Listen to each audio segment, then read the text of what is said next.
ಶ್ರೀ ಆದಿಚುಂಚನಗಿರಿ ಮಠದ ವತಿಯಿಂದ 140 ಜನ ಪೌರ ಕಾರ್ಮಿಕರಿಗೆ ಸನ್ಮಾನ ಸಮಾರಂಭ ನಡೆಯಿತು. ಪಟ್ಟಣದ ಆದಿವಿದ್ಯಾ ಗಣಪತಿ ದೇಗುಲದಲ್ಲಿ ಮೋದಕ ಮಹಾಯಾಗದ ಅಂಗವಾಗಿ ಮಂಗಳವಾರ ಏರ್ಪಡಿಸಿದ ಗುರು ತೋರಿದ ದಾರಿ ತಿಂಗಳ ಮಾಮನ ತೇರು 120ನೇ ಹುಣ್ಣಿಮೆ ಕಾರ್ಯಕ್ರಮದಲ್ಲಿ ಶ್ರೀ ಆದಿಚುಂಚನಗಿರಿ ಹಾಸನ ಶಾಖಾ ಮಠದ ಶಂಭುನಾಥ ಸ್ವಾಮೀಜಿ ಮಾತನಾಡಿ, ಶ್ರೀ ಆದಿಚುಂಚನಗಿರಿ ಮಠ ಮತ್ತು ಭಕ್ತರ ಆಶಯದಂತೆ ಲೋಕ ಕಲ್ಯಾಣ ಅರ್ಥವಾಗಿ ಮೋದಕ ಯಾಗವನ್ನ ಏರ್ಪಡಿಸಲಾಗಿದೆ.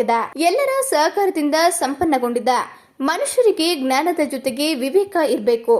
ಕುವೆಂಪು, ಅಂಬೇಡ್ಕರ್, ಬಾಲಗಂಗಾಧರನಾಥ ಸ್ವಾಮೀಜಿಯವರ ಸೇವೆ ಅನ್ಯೋನ್ಯವಾದುದು ಎಂದು ತಿಳಿಸಿದರು. ವ್ಯವಸ್ಥೆಯನ್ನ ನಮ್ಮ ಪೂಜ್ಯ ಡಾಕ್ಟರ್ ಬಾಲಗಂಗಾಧರನಾಥ ಸ್ವಾಮೀಜಿಯವರು ಅಂಬೇಡ್ಕರ್ ಕಂಡಂತ ಕನಸು, ಬಸವಣ್ಣ ಕಂಡಂತ ನನಸು, ಎಲ್ಲ ದಾರ್ಶನಿಕ ವ್ಯಕ್ತಿಗಳು ಕಂಡಂತ ಕನಸನ್ನ ಬಹಳ ಆದರ್ಶ ಪ್ರಾಯವಾಗಿ ಇಟ್ಕೊಂಡು ಇವತ್ತು ಆದಿಚುಂಚನಗಿರಿ ಮಹಾಸಂಸ್ಥಾನ ಮಠದಲ್ಲಿ ಇವತ್ತು ಮಾದಾರ ಚೆನ್ನಯ್ಯ ಗುರುಪೀಠದ ನಮ್ಮ ಶಿಷ್ಯನು ಕೂಡ ಆಧ್ಯಾತ್ಮಿಕವಾಗಿ ವೇದ ಉಪನಿಷತ್ತುಗಳಾಗ್ಬೋದು, ಆಧ್ಯಾತ್ಮಿಕ ಚಿಂತನೆಗಳಾಗ್ಬೋದು, ದೂರದೃಷ್ಟಿಯ ಒಂದು ವಿದ್ಯಾಭ್ಯಾಸವನ್ನ ಅವನು ಕಲೀಲಿಕ್ಕೆ ಎಲ್ಲಿ ವ್ಯವಸ್ಥೆ ಇದೆ ಅಂತ ಅಂದ್ರೆ ಆದಿಚುಂಚನಗಿರಿ ಮಹಾಸಂಸ್ಥಾನ ಮಠಕ್ಕೆ ತಂದು ಕೊಡುವಂತ ವ್ಯವಸ್ಥೆಯನ್ನ ಅವರು ತವರು ಮನೆಯಿಂದ ತಿಳ್ಕೊಂಡಿದ್ದಾರೆ. ಆದಿಚುಂಚನಗಿರಿ ಮಠ ಎಲ್ಲ ಅಣ್ಣ ತಮ್ಮಂದಿರಾಗಿ ಪರಮಪೂಜ್ಯ ಜಗದ್ಗುರು ಬಾಲಗಂಗಾಧರನಾಥ ಮಹಾಸ್ವಾಮೀಜಿಯವರು ಹಾಕೊಟ್ಟಂತಹ ಮಾರ್ಗದರ್ಶನದಲ್ಲಿ ಈ ಜಗತ್ತಿಗೆ ಶಾಂತಿ ನೆಮ್ಮದಿ ಕೂಡ ಕರುಣಿಸಲಿ ಅಂತ